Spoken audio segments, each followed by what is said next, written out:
Bonsoir à toutes, bonsoir à tous. On va pas se le cacher, la plupart des joueurs qui sont ici formeront l'ossature des 23 qui partiront pour la préparation à la Coupe du Monde, mais il y a encore quelques postes à pourvoir. Il y a quelques joueurs qui ne sont pas venus pour ce rendez-vous, mais qui font toujours partie de l'effectif. J'en ai d'autres à voir, donc voilà, c'est une semaine qui est importante pour le staff, pour certains cas individuels, puisqu'il va falloir montrer quelque chose. Il y aura 2 matchs pour le faire, pour ceux qui auront la chance de jouer ou de démarrer surtout. Donc voilà, c'est comme dans toutes les équipes, dans tous les effectifs. La liste sera très difficile à établir, mais je l'établirai en mon âme et conscience.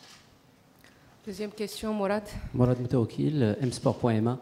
Monsieur Hervé Renard, alors après une coupure, est-ce qu'il est difficile de retrouver cet état d'esprit qui fait maintenant, il faut le dire, la force de l'équipe du Maroc, en dehors et sur le terrain? Non, c'est pas difficile puisque c'est quelque chose qu'on construit avec du temps. Donc quand on réussit à l'obtenir, eh ben, il faut le garder.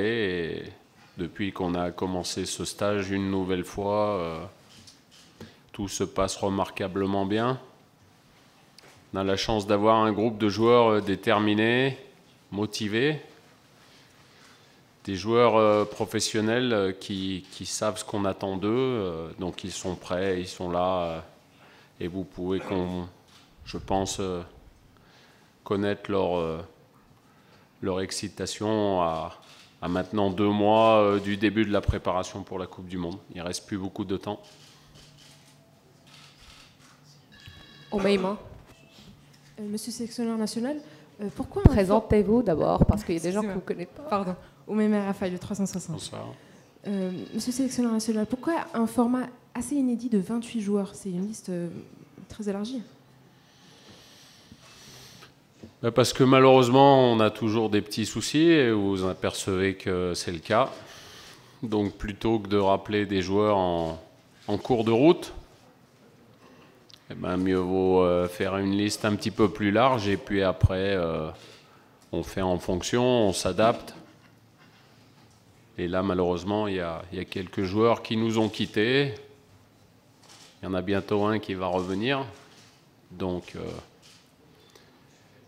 c'est ça le plus important. L'important, c'est de toujours compter sur ceux qui sont là, de l'effectif qu'on a sous la main. Ça fait partie des aléas du football.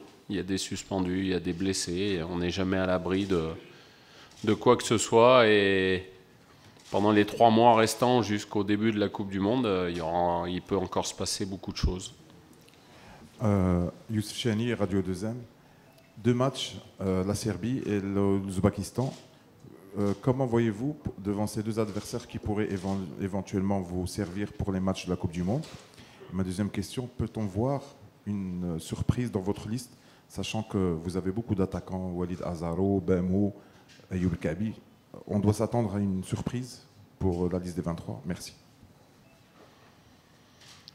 Ces 2 matchs, ils sont importants. Comme je le disais, c'est le dernier rendez-vous avant la préparation qui débutera aux alentours du 25 mai.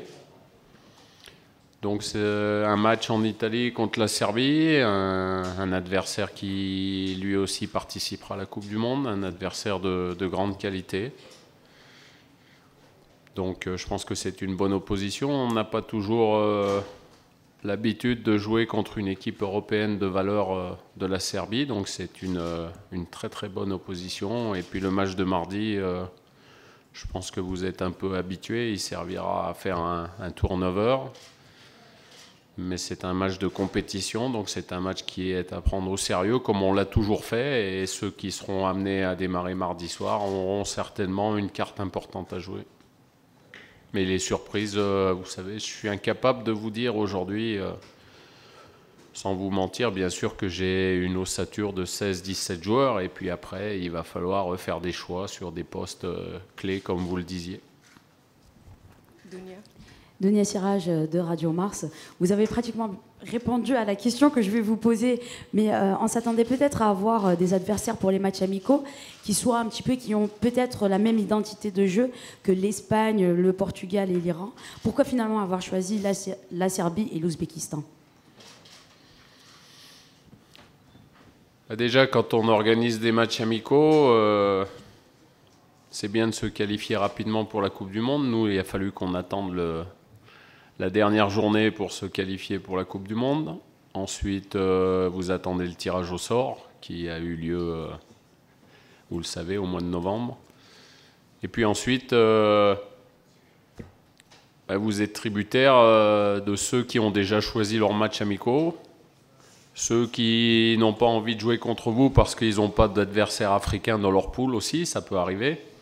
Donc c'est plein de paramètres qui font qu'on ne fait pas toujours comme on veut. Maintenant, quand on est le Brésil ou l'Allemagne, c'est un peu plus facile de choisir et de trouver des adversaires. Pour le Maroc, c'est un petit peu plus difficile, mais c'est là où il faut progresser dans la hiérarchie mondiale du football, et l'occasion nous en est donnée dans quelques semaines. Donc c'est à nous de montrer que certains se retourneront pour proposer leurs services pour jouer contre nous. Vous avez vu les commentaires des joueurs serbes, ils ne connaissent pas beaucoup le Maroc. C'est à nous de leur montrer que finalement on mérite d'être connus.